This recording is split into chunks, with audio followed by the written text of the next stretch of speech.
E aí, galera, uma boa noite para todo mundo aí. Estamos começando mais uma transmissão de nossos estudos Under My Cut, para a gente poder começar a trocar essa ideia.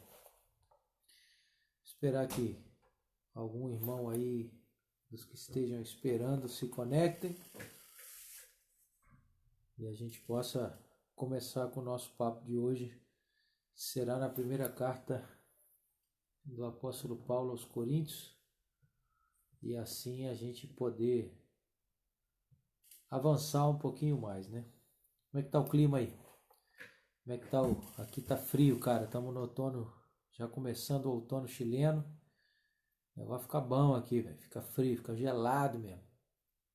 Então quero aí saber como é que tá aí onde vocês estão. Como é que tá o clima aí onde vocês estão. Esperar ver se alguém mais se conecta aí, pra gente já poder dar início. Fazendo frio aí, galera? Tá frio hoje, cara.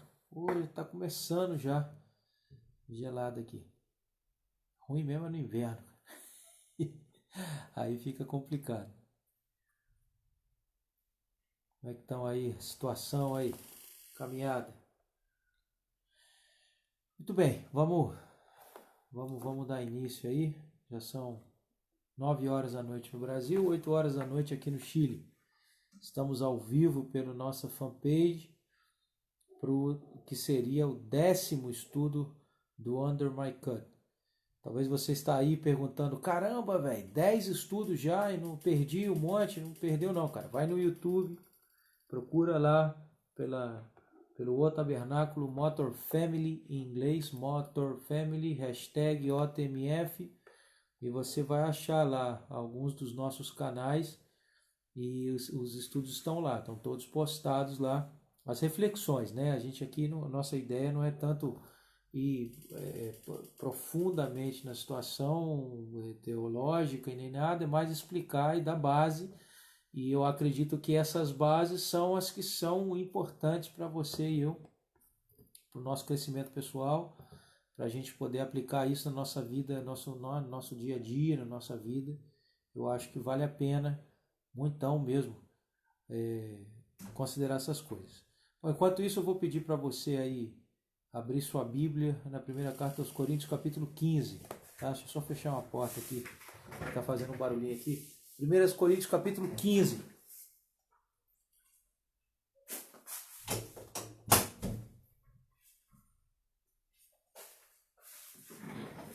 Vamos abrindo aí no texto.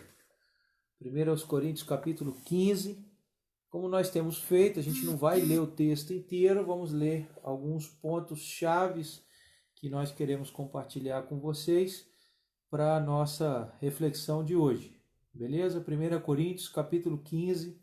A todos os irmãos aí, amigos, companheiros de estrada, amigos da antiga, galera que a gente já rodou junto, também para os brothers que estão aí nos acompanhando até o dia de hoje, tá? É possível, velho, é possível ser motoqueiro, é possível ser motociclista, é possível ser motoclubista, é possível ser um rebelde e ainda assim ser cristão, cara. Assim, na verdade, totalmente possível, né, meu brother? Na verdade, para você ser cristão, você precisa ser um rebelde, né? Você não se conforma com a forma do mundo, né? Com aquilo que a maioria das pessoas faz. Você se conforma com outro padrão. E essas coisas aí, esses estudos aqui podem ajudar você a caminhar por esse caminho. Então vamos lá. Vamos ler primeiro os dois primeiros versículos. 1 Coríntios capítulo 15. Vamos ler os dois primeiros versículos para a gente poder ir por partes aí nesse texto, tirando algumas lições gerais que são importantes para nós aí. Em primeiro lugar, diz aí: agora, irmãos, eu quero lembrá-los das boas notícias que preguei a vocês antes, as quais vocês receberam e nas quais sua fé está baseada. É por meio dessas boas notícias que vocês são salvos, se continuarem firmes na mensagem que preguei. Caso contrário, vocês têm crido em vão. Vamos começar por essa por essa premissa aí, vamos começar por esse primeiro momento, e que é importante aqui para a gente poder se ligar nesse texto aí. Esse texto está escrito pelo apóstolo Paulo porque, claro, dentro da realidade de Corinto, era uma igreja bastante grande que estava sofrendo a influência de outras doutrinas, cara. A galera queria misturar o evangelho com outras coisas. Entre esses, a gente já tinha explicado antes, estão os gnósticos e estão os judaizantes. O pior é que tinha uma nova modalidade que pegou principalmente para o lado de Colossos, lá, os Colossenses, né? Por isso que está a carta de Paulo aos Colossenses.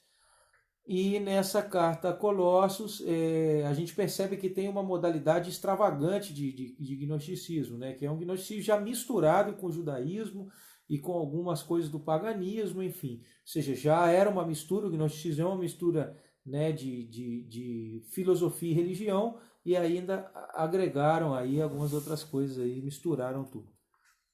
O apóstolo Paulo está ensinando, nesses dois primeiros versículos, ele inicia, né, esse capítulo, ele inicia o capítulo entre aspas, porque essa carta não foi escrita em capítulos, né, a gente que dividiu, mas esse capítulo a gente começa a entender que o evangelho precisa ser praticado e não adulterado. Ou seja, infelizmente a gente vive um tempo muito complicado, uma geração muito complicada. A gente que é da época aí. Eu acho que quem nasceu dos 70 para cá, até os 90, até os, né, antes do início dos 90, a gente pegou muita coisa maneira, cara. A gente tinha, ó, os nossos sonhos eram diferentes, os nossos heróis eram diferentes, e a gente conseguia meio que era até mais fácil você ver certas tribos, né, cara? Porque a galera se reunia em tribo mesmo. Havia uma identificação, havia códigos e a gente se amarrava nessa parada. Hoje em dia já é mais difícil, cara. É mais complicado. Por quê? Porque a geração atual ela se tornou indisciplinada em todos os sentidos.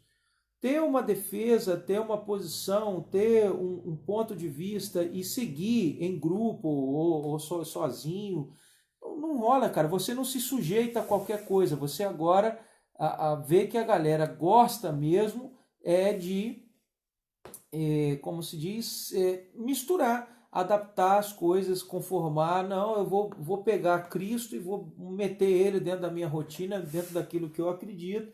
Vou pegar o evangelho dele, vou aqui traduzir do meu jeito, porque é a minha interpretação. E é isso aí, meu irmão, e vamos que vamos. E por isso a gente encontra tantas pessoas, né, que são instáveis, cara. Tem momentos que estão lá em cima, tem momentos que estão lá embaixo, tem momentos que estão animadonas, tem momentos que não estão animadas. Tudo isso porque tentam enquadrar, né, tentam reduzir a Deus e o Evangelho ao seu próprio padrão, né, à sua própria vida. Nos primeiros dois versículos a gente vê que o Evangelho precisa ser praticado e sem mistura.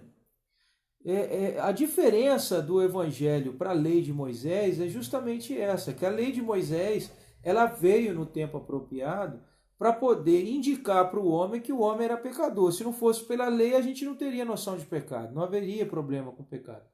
Mas a lei veio trazendo esse conceito de pecado, e a gente entende o pecado por causa da lei, que são coisas que agridem em primeiro lugar a Deus, que agridem também ao próximo, né? Agredindo a sociedade, a família e tudo que tem a ver com o que é o próximo. Agora o Evangelho ele vem com essa carga de não agredir a Deus e nem a sociedade, nem ao próximo, né? Mantendo essa ideia viva, porém exige de nós que nós pratiquemos para poder desfrutar, para a gente poder desfrutar daquilo que o Evangelho promete. Então, como ele diz aqui no final do versículo, no final do versículo 2, né, na parte B aí. Vamos ler o versículo 2 inteiro, né? Por meio dessas boas notícias que vocês são salvos, ó a ação, é por meio dessas boas notícias que vocês são salvos, se continuarem firmes na mensagem que preguei. Caso contrário, vocês têm crido em vão. Você está perdendo seu tempo, cara. Se você está misturando, se você não se mantém conservando, cara, aquilo que é apresentado no Evangelho firme, você está correndo um grande risco de estar perdendo seu tempo, cara. Primeiro porque Deus não faz questão, velho, de ser aceito por você. Não é essa a ideia. Essa ideia foi a que inculcaram na nossa mente. Isso aí parte até do gnosticismo também. É até coisa que o gnosticismo deixou de herança pra gente. Deus não está preocupado com isso aí não, cara. Deus está mostrando pra gente o caminho e aqueles a quem ele mostra o caminho, nós precisamos caminhar esse caminho crendo e obedecendo aquilo que se tem. Aí você vai me perguntar, pô, Cacau, mas como é que a gente vai saber que essa parada que está escrita na Bíblia é real? Pratica, velho. Pratica ela. Pô, mas aí se tiver errado, Deus vai me condenar depois? Ele não vai poder te condenar porque você está ignorante ainda. A ignorância não se conta. A única coisa real da parte de Deus, concreta que nós temos hoje é a Sagrada Escritura. É o Evangelho de Jesus Cristo. Então a gente, através do Evangelho, recebe a salvação se a gente permanece, se a gente está dentro dele. Não é uma ideia de que há uma possibilidade de você perder essa salvação. Não, a pergunta é se você um dia a recebeu. Esse é o grande questionamento.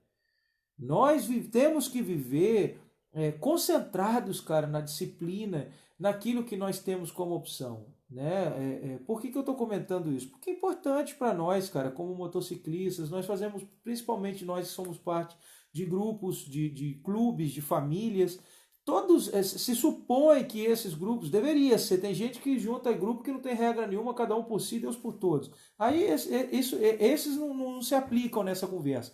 Agora, quando a gente tem um código, quando a gente tem padrões, e no caso da UTMF, nossos padrões são todos firmados na Sagrada Escritura, a gente tenta seguir a Sagrada Escritura com a nossa própria doutrina. Quando tem essa visão, você precisa se sujeitar ao Evangelho, cara.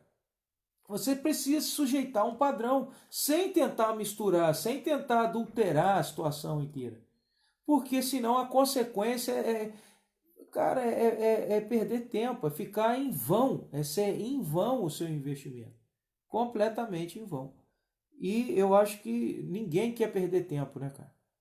Ninguém quer passar e chegar no final da estrada e chegar na conclusão que não significou nada, que não era importante, que não tinha nada a ver, enfim.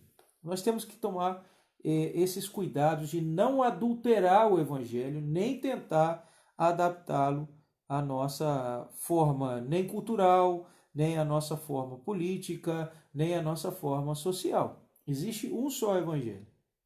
Existe uma só doutrina, existe uma só maneira de observar isso. Ah, mas como é que a gente vai saber? Bom, para isso estão os mestres. Pô, mas cada um fala uma coisa. Guie-se por bons mestres, cara. Eles existem. Você precisa tirar a sua dúvida, você precisa conhecer mais profundamente. Porque, claro, né, nem tudo que está fácil, de fácil acesso, são as coisas certas, né, cara?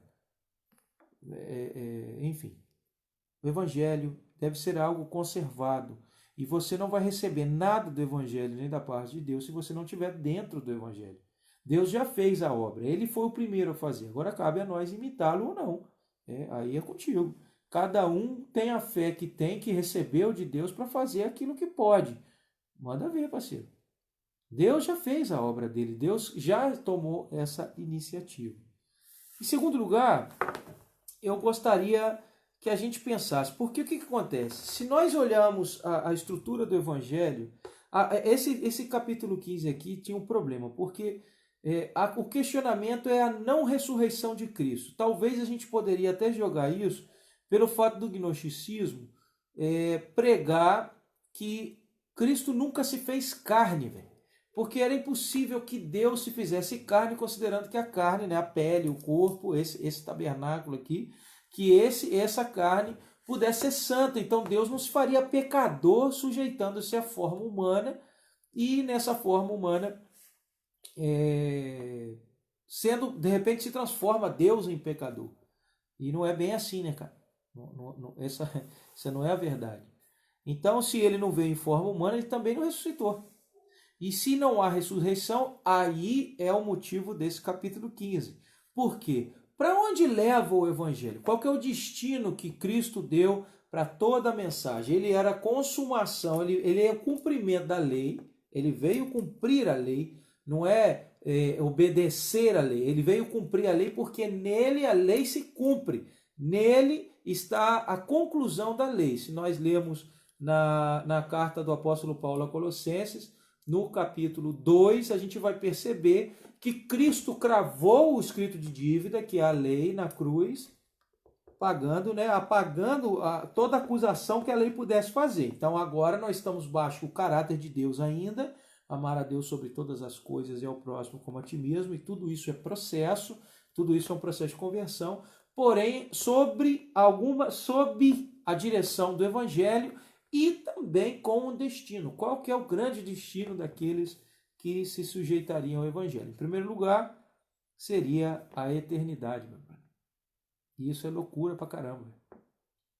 Crer nisso aí é só Deus que pode fazer a gente crer nisso aí. No grande dia de Cristo, no grande dia da ressurreição, no grande dia do encontro da igreja com Ele, só Deus pode te dar essa fé. Só Deus pode nos dar essa fé. Não é uma coisa fácil de crer, cara. Por exemplo, se eu cresce nos extraterrestres, velho, que vai vir uma nave e tal, e os Grey, né, cara, pá, os reptilianos vão me tomar, meu irmão. Tem gente que consegue acreditar nesse tipo de coisa por si mesmo. Tá massa, tá legal, bacana. Mas para crer que Cristo é o que vai consumar isso, e Ele marcou ou seja, a maneira como isso vai acontecer, o simples fato dele ter ressuscitado.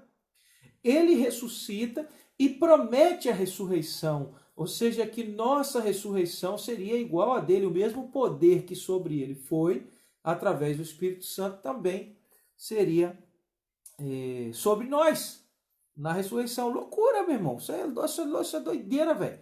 Isso é fora do padrão humano, isso não tem nada a ver com a humanidade, com a filosofia humana, isso tem a ver simplesmente com o desejo de Deus.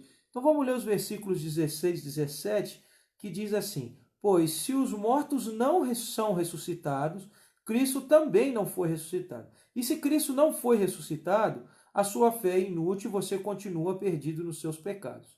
Nesse caso, o 18. Nesse caso, também todos os que morreram crendo em Cristo estão perdidos. E se nossa esperança em Cristo é somente para esta vida, somos os mais miseráveis e merecemos compaixão mais do que qualquer outra pessoa no mundo.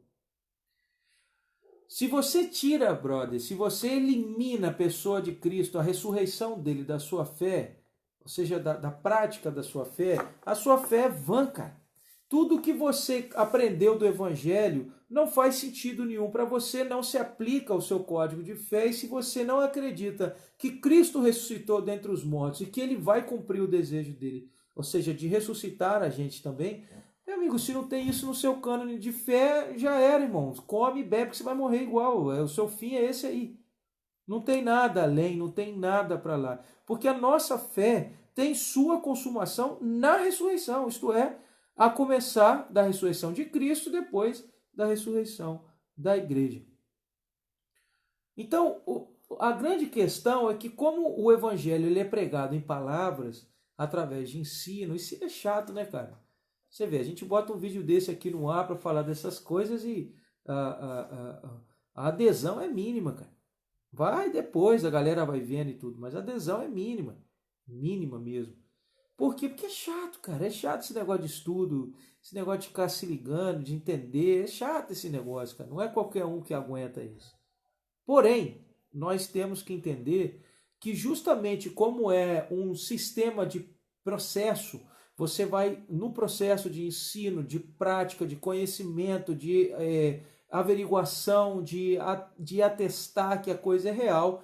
No caminho você vai encontrando certas pessoas que, claro, começam a infectar, ou certas experiências que começam a infectar a sua consciência cristã. E aí começa a minar, você vai minando aqueles conceitos que são inabaláveis, que são principais, de acordo com a fé em Cristo Jesus. A fé em Cristo Jesus, meu brother, tem tudo a ver com a ressurreição. Mas por quê? Porque a ressurreição, irmão, é a garantia de que a gente não tem por que ter medo de coisa nenhuma. A gente não tem nenhum sentido e nenhum motivo para poder crer em nada. Se você tem medo da morte, amigão, acordou de manhã, você já está pronto para morrer, cara. Se você não morreu durante a noite, você está pronto para morrer durante o dia. Então, assim, a fé na ressurreição é a que nos move, é a fé na ressurreição é a que nos mantém na atividade. E isso para quem é cristão. Para quem pratica o evangelho, como nós dissemos no primeiro ponto, sem misturar. Se você tira do cristianismo o conceito de ressurreição, você matou o cristianismo, você matou a sua fé é vã. Cristo ressuscitou dentre os mortos ao terceiro dia para vencer a morte e mostrar para nós que nós, através dele, do Espírito dele, também venceríamos a morte naquele grande dia. Isso é algo importantíssimo. Isso é conteúdo sagrado do Evangelho, cara. Conteúdo sagrado do Evangelho. Isso é doutrina. Isso é algo tremendo. Mas, como nós vamos nos entretendo com certas informações, com a nossa própria cultura, com aquele cara, com aquela mina que vai, toda hora te infectando com filosofia, com conceitos pessoais, com isso, com aquilo outro. É o pastor não sei quanto que veio com uma ideia, não sei o quê, e começa, essa ideia é maneira, cara, e eu começo a aplicar isso na política. Meu irmão, você se perdeu, você já era. Por isso, como lemos os versículos 33 e 34, que era justamente essas companhias, essas informações dos pseudos mestres que estavam contaminando a fé do pessoal de Corinto. Então, nos versículos 33 e 34, nos diz assim: não sejam enganados por aqueles que dizem tais coisas, pois as más companhias corrompem os bons costumes. Recuperem o bom senso como devem e parem de pecar, pois para a vergonha de vocês digo que alguns realmente não conhecem a Deus, cara. Ele está falando isso, o apóstolo Paulo está falando isso para uma igreja, cara. Isso aqui é para uma igreja. É uma igreja que deveria ser os caras que conhecem a Deus e que estão mostrando a Deus para as pessoas, que perdeu o rumo, né? Que perdeu a caminhada. Por quê? Haviam pessoas, pretensos mestres, que estavam se infiltrando no meio da igreja com a intenção única e exclusiva de acrescentar ao evangelho. Não faz isso, cara. O evangelho não precisa da sua ajuda, não precisa da minha ajuda. O evangelho jamais vai se adaptar à sua cultura, jamais, não tem nada a ver com a sua cultura. O evangelho vem para restaurar o seu caráter, o evangelho vem para restaurar as suas convicções. O evangelho vem para dar para você uma impulsão de dentro da sua cultura encontrar o que é pecado para você deixar. Agora, se você está sendo inflamado pelos conceitos externos, filosofia, o mau uso da ciência, o mau uso das informações, cara, eu acho impressionante, porque existem pessoas que acreditam em cada coisa absurda, mas quando você fala da Sagrada Escritura, não acredita. Não te acompanha no raciocínio. Não, isso é impossível, mas ele crê num montão de coisa que é só por causa da fé dele mesmo. E querem considerar a gente como tolos, né, cara? Como se a nossa fé fosse tola. E não, infelizmente, é difícil, cara. É difícil. Não tenta adaptar o Evangelho. O Evangelho prega Cristo, nascido em carne, que viveu nessa terra, fez tudo o que fez para pontuar pontos específicos, coisas específicas de sua mensagem, morre, ressuscita, comprovando o seu poder não só sobre as doenças e tudo por causa daquilo que ele estava pregando, porque o ministério dele não era esse o ministério de Jesus. Então ele faz todas essas coisas para pontuar de maneira sistemática aquilo que ele estava pregando, pontua, ressuscita para mostrar, né, o último adversário da humanidade, que é a morte, e dando a nós a fé e a certeza de que todas as coisas cooperam realmente para o bem daqueles que amam a Deus e o buscam, né, que aqueles que estão nele. Essa é a onda, esse é o Evangelho. E ele vai tratando isso de que forma? Impulsionando cada um de nós a comunhão. Esse negócio de crente sozinho em casa, vendo o YouTube, isso não é igreja não, cara.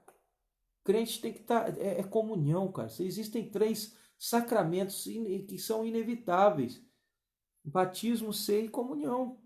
E comunhão tem tudo a ver com doutrina, com a ceia e com a prática do batismo. Você precisa ter um grupo seu, cara, sua galera, gente que busca, que ora junto. Isso é coisa de crente, velho.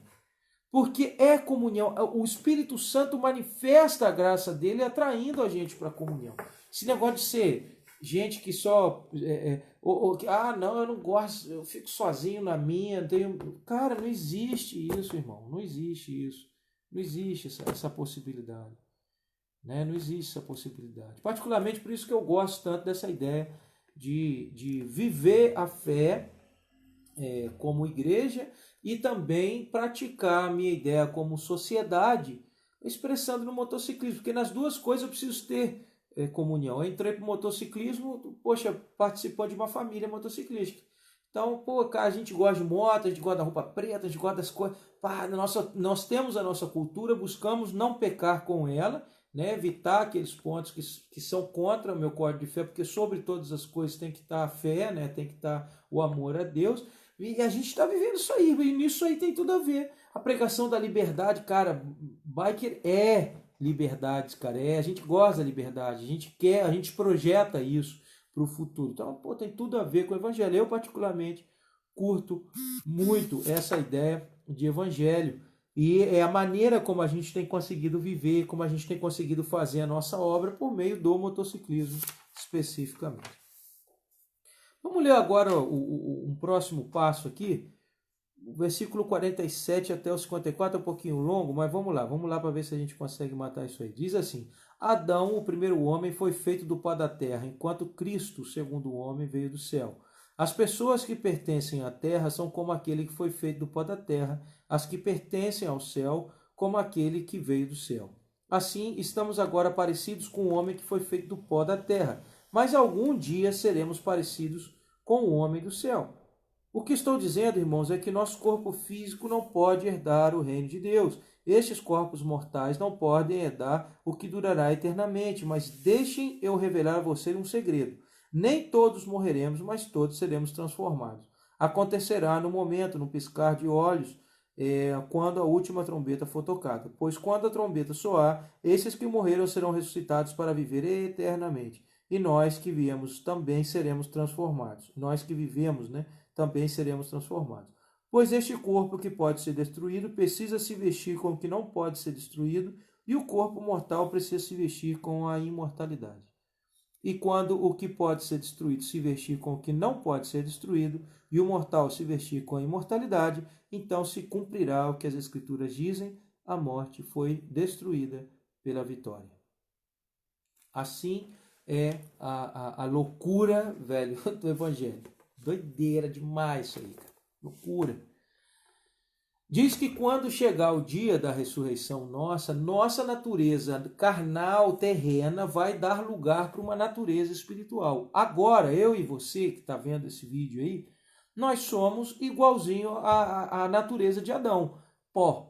A gente morre, a gente é sensível, um montão de doenças, coronavírus e temores e todas essas coisas que aniquilam a gente.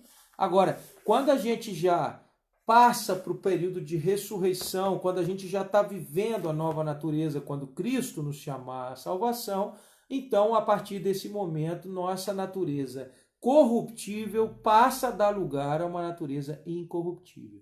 Sabe o que significa isso? A nossa forma de enxergar a vida humana, a nossa filosofia, a nossa ciência, que é tão finita, que não tem dimensão de infinito, deve dar lugar para aquilo que é realmente infinito. Por isso, Deus rejeita a filosofia humana, Deus rechaça isso, ele não quer saber disso aí. O que Deus está interessado é em formar em nós um caráter, uma nova natureza, uma nova mente, para poder enxergar tudo que nós vamos enxergar nesse grande dia. Isso é loucura, velho. Isso é doideira demais, rapaz. Isso é só pela fé mesmo. É só pela fé. O que quero dizer é que justamente por ser pela fé e na convicção de que pela fé nós viveremos para ver isso ou morreremos para ver isso, na verdade, não importa se viver ou morrer, pela fé a gente vai estar lá. O que quero dizer? O Paulo entrega aqui um ouro. Ele acreditava piamente que algumas pessoas não passariam pelo processo da morte, ou seja, pelo processo da morte física, literal, assim, morrer, é isso mesmo, pelo processo da morte, porque ele pensava que Cristo viria antes. Então ele disse, muitos dos que estamos aqui, a gente não vai morrer. A gente vai morrer no processo, mas não vai morrer, tipo, pá, morri, óbito e todo. Não vai chegar nesse ponto. Ele acreditava nisso. Na verdade, ele não está errado. Aqueles que ainda estão vivos, pode ser que nós não tenhamos que passar pela morte, essa morte, até o dia de Cristo, quando Cristo vier. Só que quando nós formos ter um encontro com Ele, você que tem compromisso com Ele, estou falando para essas pessoas. Você que tem compromisso com Ele, quando nós tivermos um encontro com Ele, ainda que não morramos, nosso corpo precisa ser revestido de espiritualidade e eternidade da glória de Deus para que a gente possa habitar nas regiões celestiais. Senão, a carne não herda a eternidade. Porque a gente vê que nosso corpo vai ficando velho. Eu olho fotos de 2, 3 anos atrás, a gente sente, cara, que já mudou muita coisa. Faz parte, porque esta carne vai se corrompendo. Então, qual é o sentido desse estudo para a gente já ir caminhando para o fim? A gente tem que guardar na cabeça que todo processo precisa ter um objetivo. E o objetivo do Evangelho é dar a nós a tranquilidade de ser completamente livres para viver nessa terra, livres do pecado, livres do medo, livres dessa expectativa negativa, porque para nós tanto faz viver ou morrer. Porque viver é Cristo e morrer é lucro. Nós sabemos para onde estamos indo. O propósito da fé é abrigar a gente nesse conceito para chegar até esse dia, perseverando. Como se faz isso?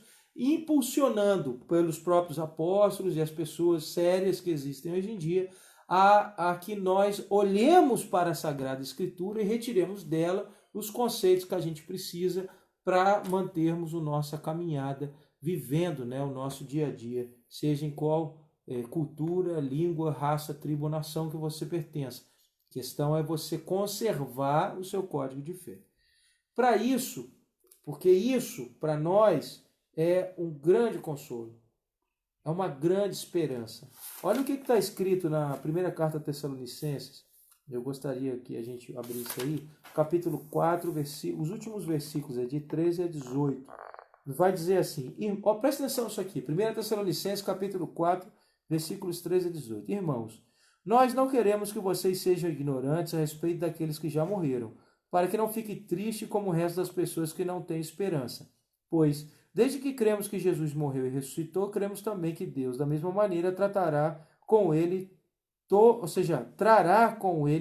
os que morreram crendo nele.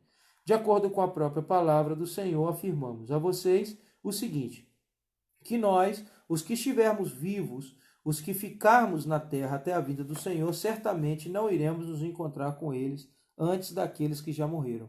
Pois o Senhor mesmo descerá do céu com um grande grito de comando, com voz de arcanjo e com a trombeta de Deus tocando, e os mortos em Cristo ressuscitarão primeiro. Depois, nós, os que estivermos vivos, os que ainda estão na terra, seremos levados juntamente com eles nas nuvens para encontrar com o Senhor no ar. E assim estaremos com o Senhor para sempre. Portanto, encorajem uns aos outros com estas palavras. Essa é a grande pergunta que a gente às vezes não sabe responder. Pô, pastor, mas para quê? Para que eu vou me sujeitar a isso, cara? Por quê? Porque eu sei para onde estou indo. Tá com medo? Todo mundo sente medo, todos nós sentimos medo. Mas está dominado pelo medo, está aqui a receita para você se livrar desse domínio sobre você. Está sem rumo na vida, está aqui, eu te dou um rumo na vida. Está sentindo o desejo, cara, de conhecer mais o Evangelho? Cara, conheça o Evangelho. Está com raiva de alguma coisa? Todo mundo está com raiva de várias coisas. Mas sigamos crescendo, sigamos evoluindo. Faz parte da caminhada e é bom que assim se faça.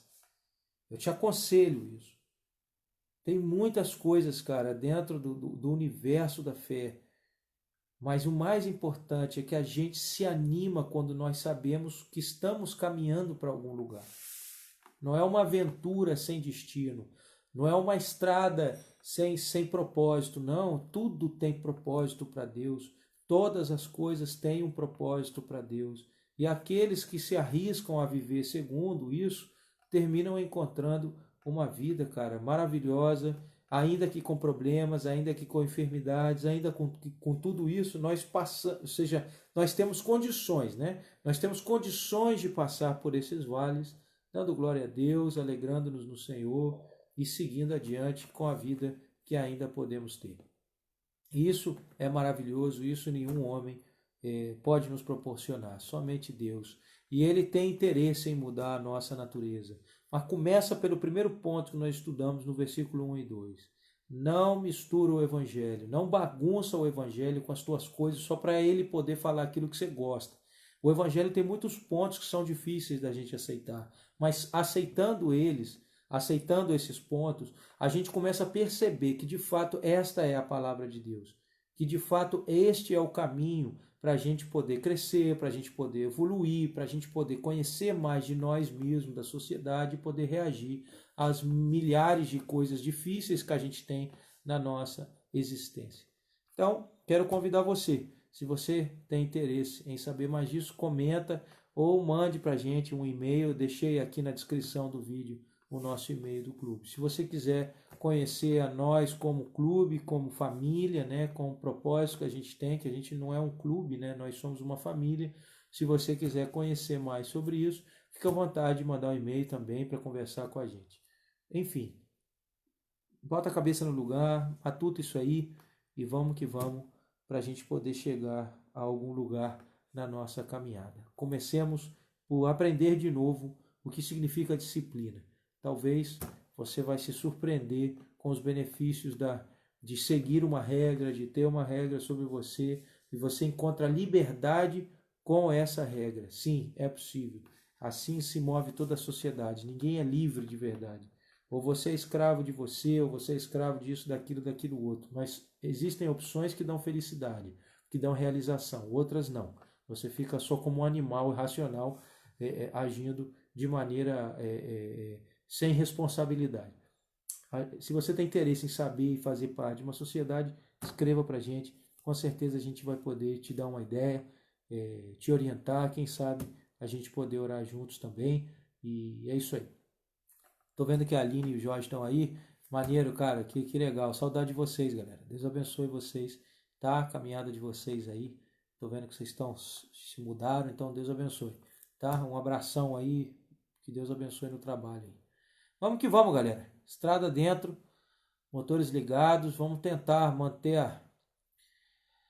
a compostura nesse tempo difícil que a gente está vivendo. A gente está aqui no Chile, em Santiago, vivendo já o friozinho, já chegou. Começou já agora o outono. Vamos para cima. E aí daqui a pouco está o inverno aí, que eu não gosto de jeito nenhum, mas temos que encarar ele, né? Isso aí. One Love. Deus abençoe. Este aqui é o Under My Cut, estudo número 10. Se você quiser conhecer mais, procura a gente pelo nosso YouTube, estão todos os estudos lá. Beleza? Um abraço para você, Deus abençoe. One Love. Yes, I.